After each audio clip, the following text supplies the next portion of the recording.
Hello everyone. I hope everyone is fit and fine out there. This video is about virus, viroids and prions. This topic is from chapter number 2, class 11th. Let us discuss virus firstly. बेटा अभी तक हमने देखा कि हम अर्थ पे जितने भी ऑर्गेनिज्म हैं उनको 5 किंगडम्स में डिवाइड कर चुके हैं and this 5 kingdom classification was given by R.H. Whitaker. Now we are having some of the organisms still left. We do not get any place in these 5 kingdom. 5 kingdom के अलावा भी हमारे पास कुछ ऐसे ऑर्गेनिजम्स बच जाते हैं जिनकी आज हम बात करने वाले हैं, जो कहीं इन 5 किंगडम में अपनी जगह नहीं बना पाए हैं. उनकी क्या ऐसी स्पेसिफिक कैरेक्टरिस्टिक्स है कि ना वो मोनेरा में, प्रोटिस्टा में, फंजाई या प्लांटी में अपनी प्लेस को बना नहीं पाए. सो it is very clear that these will be very very special one. Let us begin with the virus. Virus में पहली लाइन आप देखिए, असेलुलर. असेलुलर को हम नॉन सेलुलर भी बोलते हैं. इसका क्या मतलब होता है? That these are behaving like dead particles. Cell के आगे हमने नॉन लगा रखा है, यहाँ पे हमने ए, और जैसे ही हम ए किसी वर्ड के सामने एड ऑन कर देते हैं वो उसका opposite. So cell is something living, acellular is something non living. अगर ये नॉन लिविंग है then why we are studying these things under biology. तो फिर हमें इनको पढ़ने की क्या रिक्वायरमेंट है? पढ़ने की रिक्वायरमेंट ये है बेटा that as soon as they are in touch with the host. जब इनको होस्ट मिल जाता है, ये होस्ट कौन है? This host could be any plant, animal और माइक्रो ऑर्गेनिज्म. इसका ये मतलब है कि वायरस जब तक एनवायरनमेंट में है, जब तक वो डेड हैं, नॉन लिविंग हैं, या हम कहें असेलुलर हैं, जैसे ही वो होस्ट सेल में एंट्री कर लेते हैं, होस्ट सेल आपका लिविंग होना चाहिए. ये मैटर नहीं करता है बच्चे वो प्लांट का है, एनिमल का है या किसी माइक्रो ऑर्गेनिज्म का है.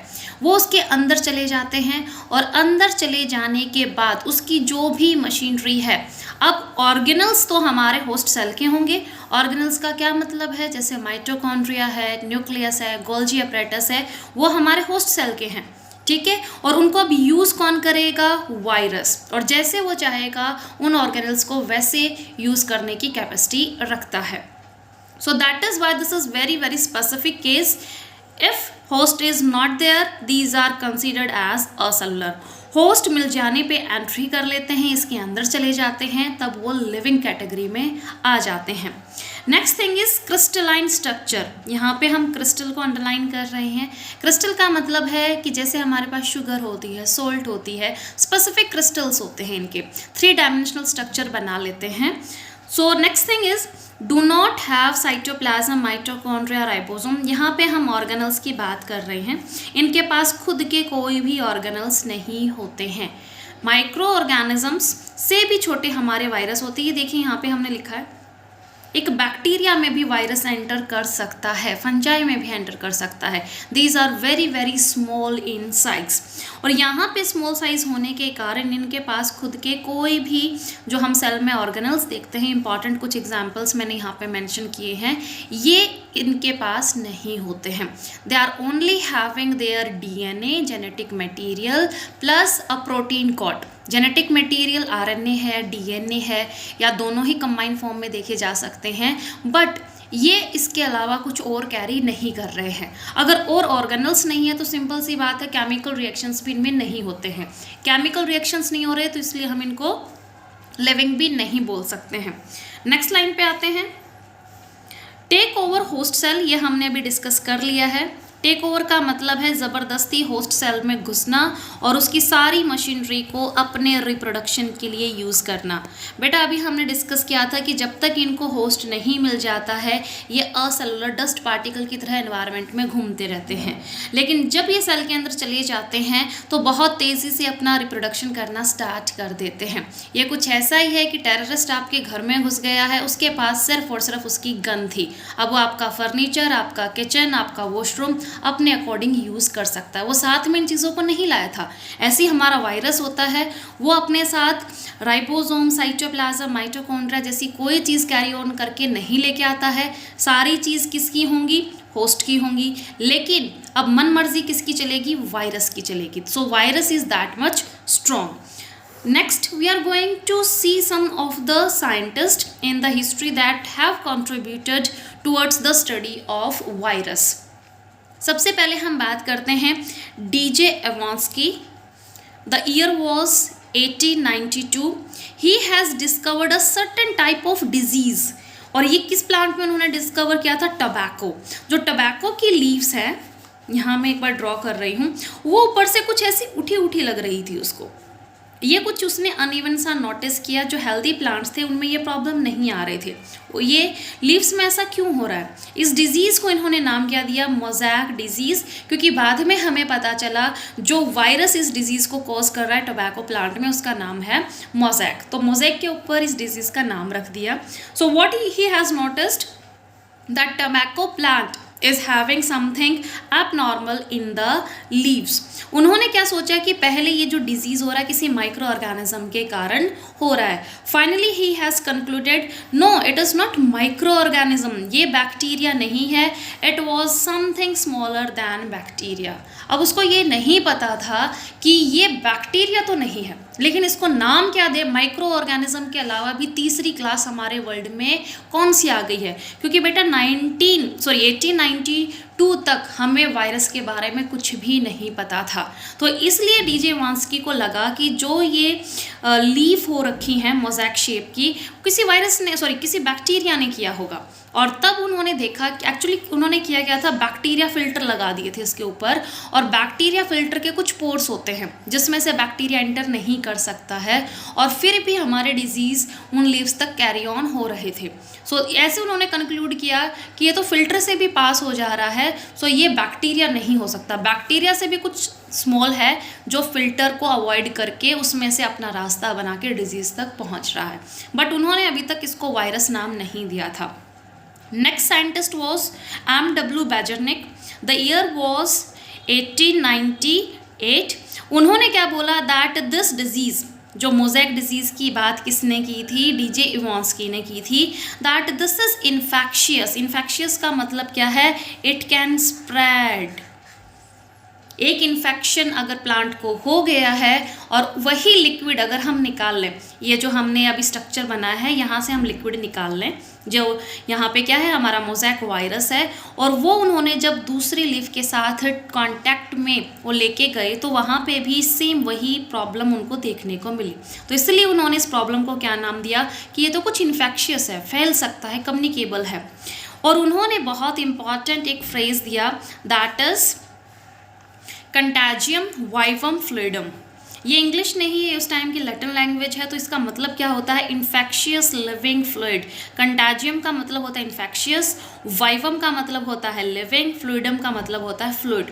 तो यहाँ पे भी अभी वायरस की डिस्कवरी नहीं हुई है, लेकिन इनके एक स्टेप आगे चल के M.W. बेजरनिक ने क्या बता दिया था कि ये जो लिक्विड है किसी भी न्यू प्लांट में अगर जाएगा वहाँ पे सेम प्रॉब्लम देखने को मिलती है. So this is something communicable, spreading या infectious. Let's begin with the W.M. Stanley's contribution. The next scientist we are going to study is W.M. Stanley. Now crystal, जो अभी हमने अपनी प्रॉपर्टीज़ में पढ़ा था कि वायरस क्रिस्टलाइन नेचर बनाते हैं, फाइन. तो यहाँ पे क्रिस्टल्स को वर्ल्ड के सामने लेके आना, वायरस की इंपॉर्टेंट प्रॉपर्टी को बताना, the credit goes to W.M. Stanley. जब उन्होंने ये लिक्विड लिया, कौन सा? कंटेंजियस या इन्फेक्शियस, और वो लेबोरेटरी में लेके जब उस पर एक्सपेरिमेंट कर रहे थे, what he has noticed that this liquid is having a characteristic to change into crystals. बेटा हर एक लिक्विड क्रिस्टल में चेंज नहीं हो सकता. आप मिल्क के क्रिस्टल बनाएंगे, so it is never going to be happen. और बन भी जाएंगे, अगर आप आइस क्यूब्स की बात करते हैं वो काफ़ी अनइवन होते हैं. तो हमारे लिक्विड में अब एक और प्रॉपर्टी निकली कि ये जो लिक्विड है जो पेड़ों को बीमार कर रहा है, it can be converted into crystals. Outer coat को उन्होंने जब एग्जामिन किया तो पाया कि आउटर कोट इस क्रिस्टल की क्या है? प्रोटीन से बनी हुई है. एक्चुअली बेटा ये क्रिस्टल कुछ नहीं, ये क्या था? वायरस था. छोटे छोटे जो क्रिस्टल्स को देखने को मिल रहे थे, वायरस की आउटर कोट क्या होती है? प्रोटीन की होती है. Inert without host cell. Inert का मतलब है नॉन रिएक्टिव, नॉन लिविंग, वो डेड है. जब तक उसको एक लिविंग सेल नहीं मिलेगा वो इनर्ट है, यूजलेस है, नॉन लिविंग है.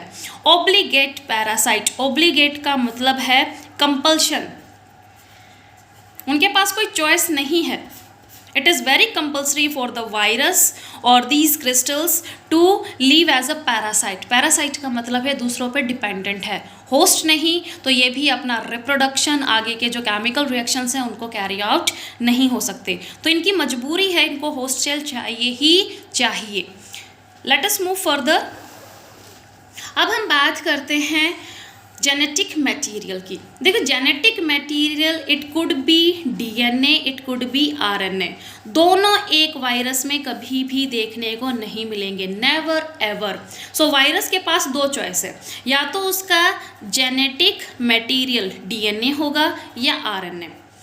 प्लांट वायरस जो प्लांट को इन्फेक्ट करते हैं, जो प्लांट को एज अ होस्ट प्रेफर करते हैं, प्लांट के सेल्स को ये प्रेफर करते हैं अपने रिप्रोडक्शन करने के लिए, तो ये एनिमल्स को छोड़ के कहाँ जाना पसंद करेंगे, प्लांट के अंदर। सिंगल स्टैंडर्ड आरएनए, तो इनके पास जेनेटिक मटेरियल क्या देखने को मिला हमें कि ये आरएनए इनके पास होता है, लेकिन वो भी सिंगल स्टैंडर्ड। सिंगल स्टैंडर्ड का मतलब है ये एक सिंगल थ्रेड होगा। डबल स्टैंडर्ड का मतलब यह है जैसे हमारा डीएनए होता है ऐसे double standard. So this is single, this is double standard. जो एनिमल्स के वायरस होते हैं या हमारे अंदर जो डिजीज़ कॉज करने के लिए रिस्पॉन्सिबल होते हैं, डॉग हो गया है, कैट हो गई है, मैमल्स हो गए, ह्यूमन बींग हो सकते हैं, हॉर्सेस हो सकते हैं, तो यहाँ पे हमने क्या देखा, सिंगल डबल स्टैंडर्ड आरएनए और डबल स्टैंडर्ड डीएनए। डीएनए होगा तो डबल स्टैंडर्ड होगा, आरएनए में दोनों इसके पास चॉइस हो सकती है, RNA could be single type और डबल स्टैंडर्ड टाइप। जो बैक्टीरियोफेज होता है, अभी हमने डिस्कस किया था वायरस हमारे बैक्टीरिया से भी छोटे हैं, तो जो वायरस बैक्टीरिया को होस्ट बना लेते हैं ऐसे वायरस को हम नाम क्या देते हैं, बैक्टीरियोफेज। तो बैक्टीरियोफेज में जो डीएनए होता है again it is double standard, जैसे हम एनिमल के केस में पढ़ रहे थे। आगे चलते हैं। सो these two terms are related to the structure। अब हम स्ट्रक्चर पढ़ लेते हैं। Capsid, outer inert protein coat. Virus के पास सिर्फ दो चीज़ें हैं, उनमें से पहली एक चीज़ है प्रोटीन कोट। प्रोटीन कोट क्या करती है, इसको इनर्ट बनाती है। जो अभी हम बोल रहे हैं कि एनवायरनमेंट में स्टे करते रहते हैं, एनवायरनमेंट इनका कुछ नहीं बिगाड़ सकता है, तो कुछ तो प्रोटेक्शन होगी इनके पास। जेनेटिक मटेरियल देखो बेटा अभी हमने किए हैं, it could be DNA, it could be RNA.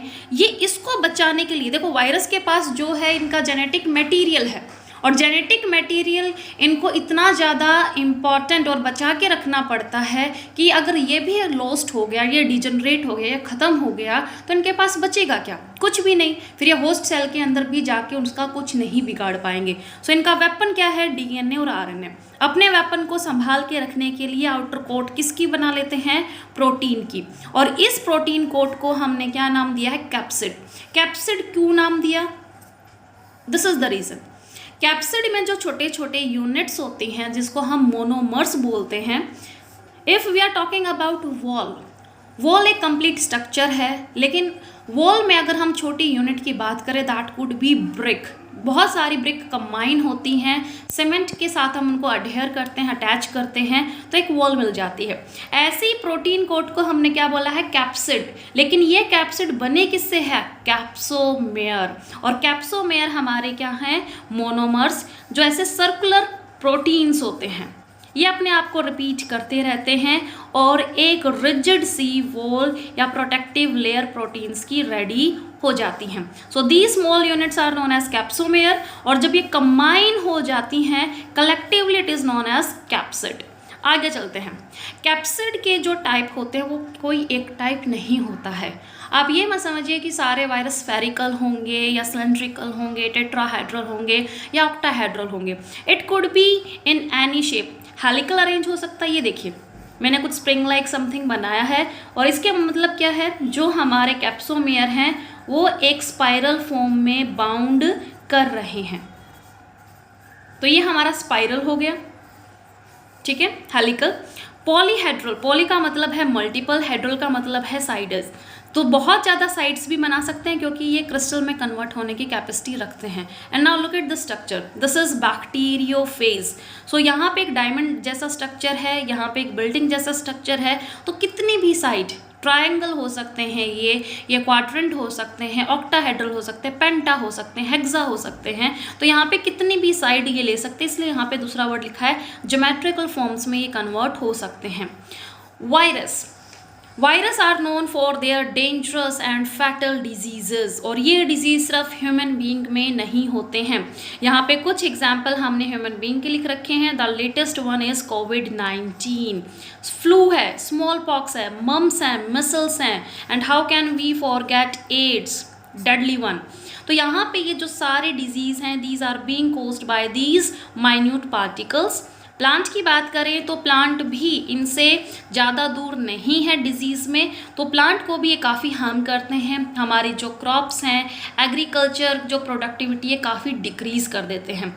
Mosaic, अभी हमने टोबैको के उसमें इसका एग्जाम्पल किया था, लीव्स को अफेक्ट करता है। Leaves are known for their photosynthesis. एक प्लांट की अगर आप लीफ अफेक्ट कर देते हैं तो वो अपना खाना नहीं बना पाएगा, फोटोसिंथेसिस नहीं होगी तो प्लांट की जो ग्रोथ है वो भी रिटार्डेड होती है।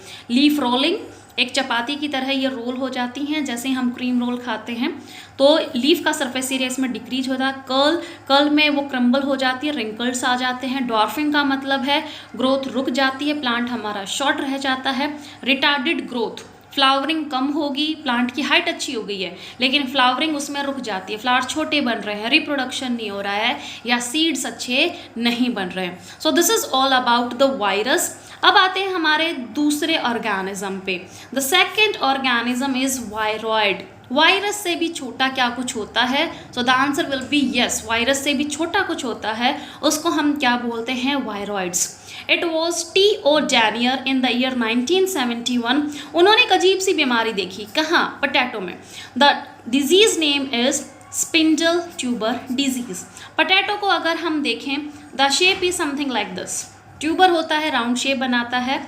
नाउ द स्पिंडल जिसमें प्रॉब्लम आ जाती थी, उसका शेप कुछ ऐसा कुकम्बर जैसा, बॉटल गॉड जैसा हमें देखने को मिलता था। स्पिंडल मतलब है काफ़ी इलोंगेटेड हो जाता था।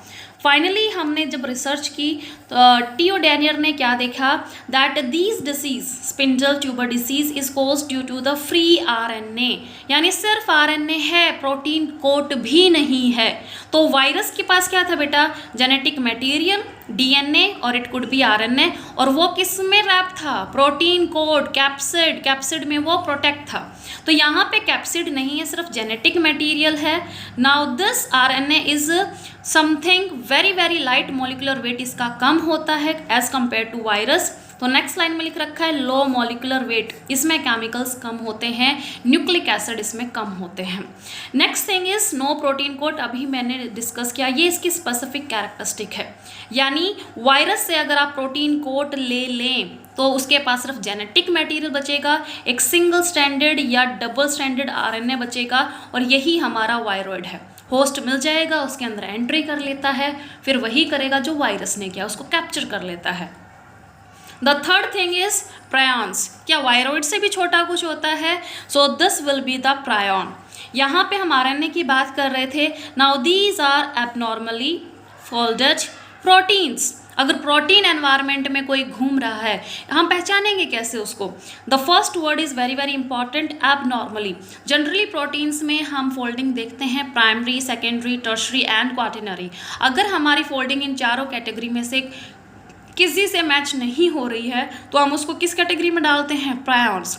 इसके अलावा these are known for their neurological disorders. अगर एक प्रायॉन की एंट्री किसी होस्ट में हो जाती है, ये सीधा जाते हैं ब्रेन में, न्यूरॉन्स को अफेक्ट करते हैं, हमारे सेंट्रल नर्वस सिस्टम को अफेक्ट करते हैं। ये फर्स्ट डिस्कवर किया था Stanley B Prusiner in the year 1997। तो सबसे लेटेस्ट ये है, प्रोटीन्स भी एनवायरनमेंट में घूम रहे हैं और वो सीरियस न्यूरोलॉजिकल डिसऑर्डर के लिए रिस्पॉन्सिबल है। सबसे पहला डिजीज़ जो हमने नोटिस किया था वो काउस में नोटिस किया था। The disease name was bovine spongiform encephalopathy. इस डिजीज़ में होता क्या है कि काउ में कुछ मेंटल सिंड्रोम्स देखने को मिलते हैं। It is very very difficult for that owner to take a hold on that cows. Same human being में भी देखने को मिलता है. That disease name is sir Jacob disease. Again the problem is there in the neurons. Mental problems होती हैं, control and coordination का काम नहीं हो पाता अच्छे से. So these are the prions, and in this video we have studied various characteristic features of virus, viroid and prions. In next video we will be talking about chapter number 3. Thank you everyone.